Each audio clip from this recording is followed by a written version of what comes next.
Now in the black box. Whoa. With Spider Loke, Most Easty, aka BJ Keyway, and the Google Gang. Let's go! Listen. Gratitude is the attitude. Show is a blessing. To be back in the black box. Black box. Relax, roll up as we randomly react to content in these YouTube streets. Yeah. It's time for R&R. Smack with Net Hustle. Big shout out to my nigga SPI, Spotter Low. You know I'm in the black box. Had to come through, tap in, show love one time.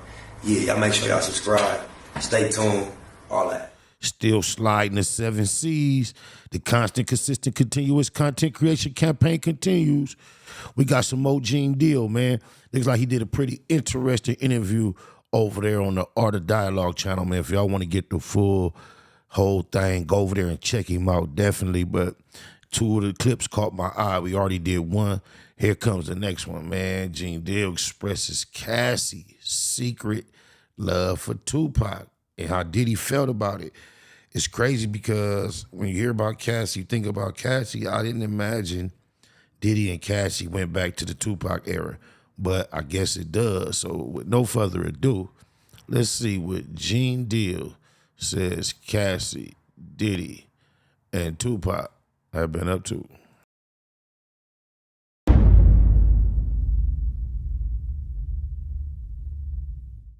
It seems like Puffy Security was allowing him to beat Cassie, and they wasn't doing anything, like D-Rock. That's because Diddy Security was allowing it because you got a bunch of street niggas. Puff, when he was back in New York, he had about 5 or 6 officers. If you ask any one of those officers who worked for Puff, whether they were correction, whether they were NYPD, or myself, state parole, they'll tell you Puff never did no stupid shit around them. Because people wasn't going to lose their pensions and lose their jobs. They are mandated reporters. Now, when you get niggas from the street that need that job, they're going to allow him to do whatever he want to do. Because he can fire them in a minute, and the only job they will be getting, they won't be in the music industry. They'll be at a club or something. Shout out my nigga Brooklyn Baguettes, not Book, the other, whatever, what's that big bag, whatever. It's a 2 Baguettes. It's a Baguettes with some other shit. Niggas know that. No, my boy Baguettes, D-Rock, his cousin. It's crazy. Hey, what's up with your boy? His name coming up in a whole lot of shit. Baguettes. Oh, my mama. I never had no idea there was a such thing as a D-Rock, that he existed. I got to fuck with this nigga from Brooklyn. In the Blue Room, we got real tight. We did a lot of sessions together. We turned into basically family. I watched his kids grow up, vice versa. I know his wife, whole nine. We went through a lot. Did a lot of records together. Just go put Spotter Loke and Baguettes in like a YouTube search, you'll see. However, throughout our whole experience, he used to just talk about D-Rock, my cousin, D-Rock this, D-Rock that. I ain't gonna lie. I kind of thought he was like, and now I see like, okay, D-Rock was still locked up, but then he kept like, yo, D-Rock coming home. Then he came home.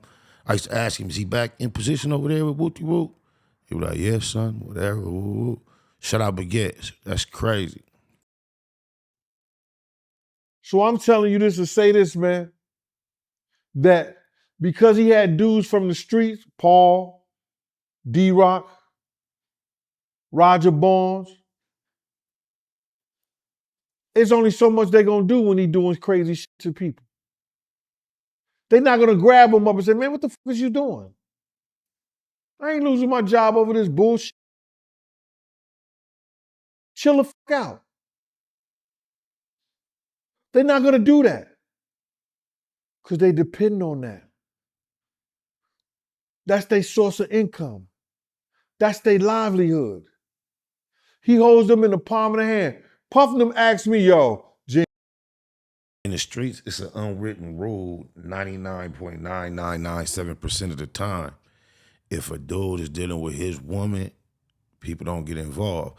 And I'm not saying it's a righteous rule, but even when it get kind of out of hand, like people leave that between the man and the woman because this is what has taken place over time, over and over again. Men have intervened on behalf of women when another man has gotten out of control and mishandled them, manhandled them, and got violent, and he's gone across the line to where a woman should be through with him. And men step in, and that takes it to another level, and then you turn around, and she's doubling back with the dude, which creates all type of weird dynamics throughout the community between the men. So basically, men have just unwritten rule. We've decided, like, damn, stay out of it. It even goes into like siblings. A lot of times it's very difficult to get brothers to get involved in their sisters' shenanigans after a while. Usually when they're young, they go through it, but after a while, they stay out of it. On my mama. If I'm right, y'all get in the comments. Let me know if I'm right. If I'm wrong, let me know that too. Puff wants you just to retire because you can, after you get your tenure, you can retire with your gun and just bank your retirement. He told me, yo, we're gonna give you $75,000, bro, a year. Quit your job. Man, you out your rabbit ass mind. I ain't working for no. One of the main reasons I pushed my son to go into law enforcement, because when my bag get right, I'm a retiring. He a square, and he can keep it on him everywhere. And he love me to death, vice versa. Chestnut checkers. $75,000 a year. And I'm making way more than that just freelancing and having them on the weekend. What I look like? It's 52 weeks out the year. Ain't it about 50? I just had an epiphany. Bag it right. Get all my sons credentialed up. Yeah. You can do whatever else you want to do on your downtime. Matter of fact, y'all can have shifts hanging with me on your downtime. Keep whatever else you got going on. I got enough boys, all clean records. They can use their downtime to rotate. They come get some extra change hanging with Pops. Oh, my mama. 52 weeks out the year. I got them every weekend. It didn't add up. The $75,000 a year didn't add up. So, nah, I wasn't doing that. Like it was some security that helped Cassie before when Bad Boy security just watched Puff beating her. Other security intervened. They should have been pulling Puff off of her. Because you don't want him to be seen like that in public. Definitely not. But it seems like the only woman that Diddy was doing these freak-offs with was with Cassie. Why do you think that is? Bruh, I come to find out that, and people gonna think this is weird. Cassie was a die-hard Tupac fan. Cassie loved her some Tupac. Now, she was too young, really, and I don't understand, but somebody close told me that she was a die-hard Tupac fan.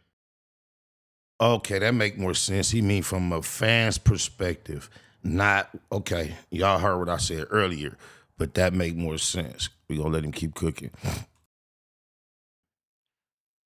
And because I believe that Puff may have found that out or known that, he put that against that girl. Sound like Will and Jada. Oh, my mama. And he treated her like that because, one, he thought he could get away with it. And two, she had love for Pac. I really believe that. And I know people gonna be like, yo, Gene, that's crazy. Yo, Kim Porter loved Pac too. Sarah Chapman loved Pac too. So did Jada Pinkett. And then I don't understand why he didn't do Sarah like that. But Sarah was a very, very smart girl. She was highly intelligent. So I know he believed that he probably couldn't have got away with doing shit like that with Are you Sarah. calling Cassie dumb? You understand? He couldn't do that to Sarah and get away with it. Rough her up a little bit, nah, but to beat her and do the freak offs like that, nah, I don't believe he could do Sarah like that. But you know, she dated Tupac before him. So I believe that she did that with Cassie, not only because he knew he could get away with it, and I think it had something to do with that he didn't like the fact that she liked Tupac.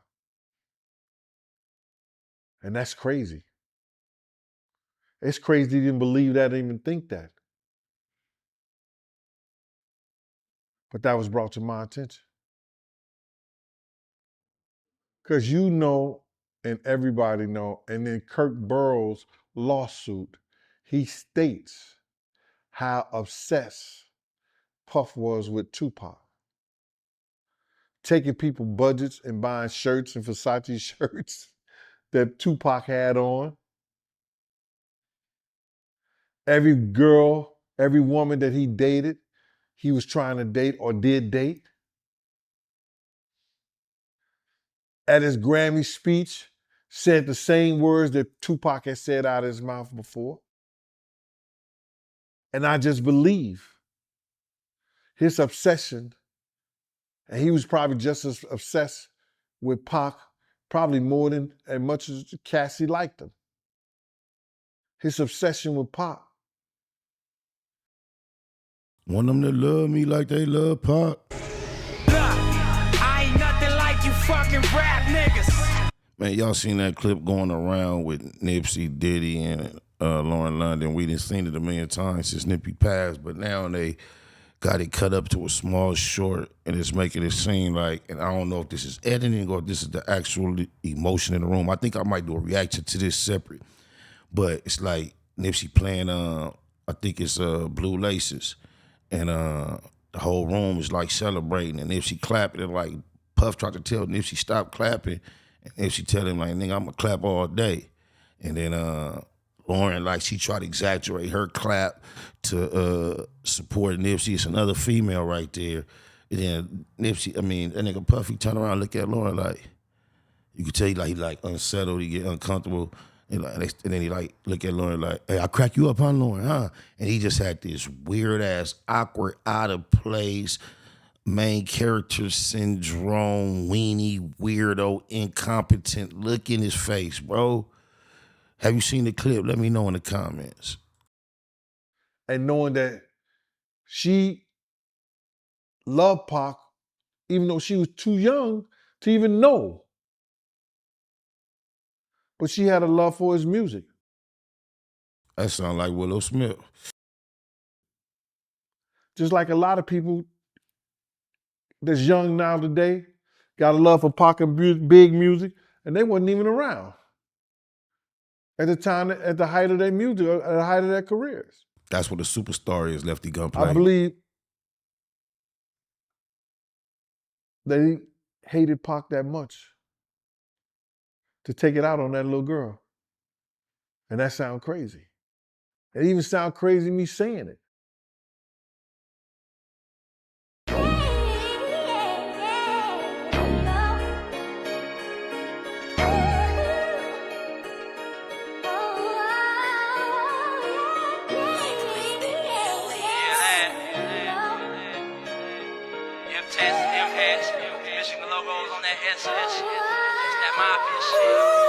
Chunk of my fingers when they take me a flick. 30 or better when we load up clips. My cup get low, this bitch know that I'm lit. Tryna fire out this wood, but can't find my bitch. Chunk her the deuces, I get a new bitch. Michigan logos, that mafia shit. Box, Chevy on foes with the pipes on that bitch. It don't get no better than this. It's that mafia shit. Nah, it don't get no better than this. I'm the truth, nigga, get off my dick. I'm a mafia crib. Michigan logo on the back of the whip. Michigan logo on my flesh, boy, this shit to the death. Don't wanna slide, then I'm straight to the neck. Pass for a bag, then I'm straight to the set. My cup on full with a gang of more wet. Wanna beef with the set? Bring a gang of your best. From the big to the little, from the babies to the tiny, from the infants to the newborns, with the locs where you find me. From the players to the hustlers, even the non-affiliates. He ain't from the hood, but he was born in it. Blood blue in my veins, I'm born with it. Daddy, uncles, brothers, and cousins, they did it. Since a kid, I grew up seeing Crippin', no cap. Michigan jersey, this a throwback. Ain't gotta holler mafia, they know that. Chunk of my fingers when they take me a flip. 30 or better when we load up clips. My cup get low, this bitch know that I'm lit. Tryna fire out this wood, but can't find my bitch. Chunk her the deuce, I get a new bitch. Michigan logo, that mafia shit. Box, Chevy on foes with the pipes on that bitch. It don't get no better than this. It's that mafia shit. Top off the Remy Martin, I hit my targets. These bitch ass niggas done got me started. A push of a button and I can start it. He ain't take the deal, cuz 40. Spark that pistol the first night I bought it. Chunk of my fingers when they take me a flick. Yeah, that. It's a Chevy SS sounding just like a Hellcat with 2 pipes on it. I said it, I stand on it. Off the back, like I'm from the 40s. What you know about gold trophies, gold chains, and gold rags on me? Only politic with real homies. I know all my big homies. We put the hood on the map, hopping out of scat pack. All blue hat that say Baymax. The motherfucking truth. Why the fuck would I make it up? We be putting belt to ass. Them niggas don't play with us. They hit me up and I'ma holler mafia crip. On the count of 2, take my flick. Yeah, that. Chunk of my fingers when they take me a flick. 30 or better when we load up clips. My cup get low, this bitch know that I'm lit. Tryna fire out this wood, but can't find my bitch. Chunk her the deuce, I get a new bitch. Michigan logo, that mafia shit. Box, Chevy on foes with the pipes on that bitch. It don't get no better than this. It's that mafia shit. Yeah, that. Big M's, that was to be exact. Mafia crib. Holla which one I say all of them. Believe that.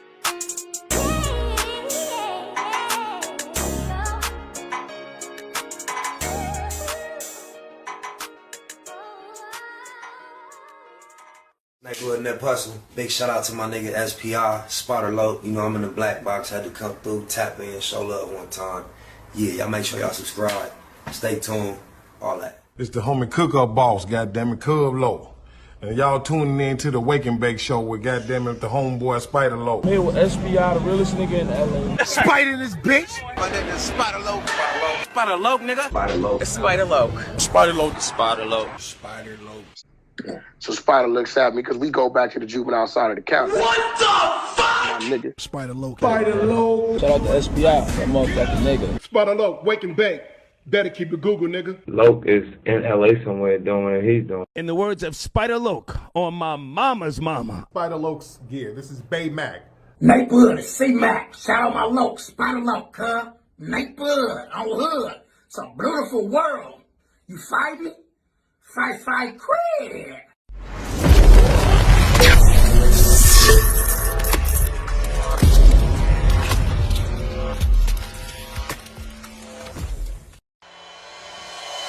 Point blank, through no subliminal dissing. When I listen, I can tell you never been on no mission. Sticking to the script, don't care if I offend you. Neighborhood crib, the marathon continue. My competition, never seeing them.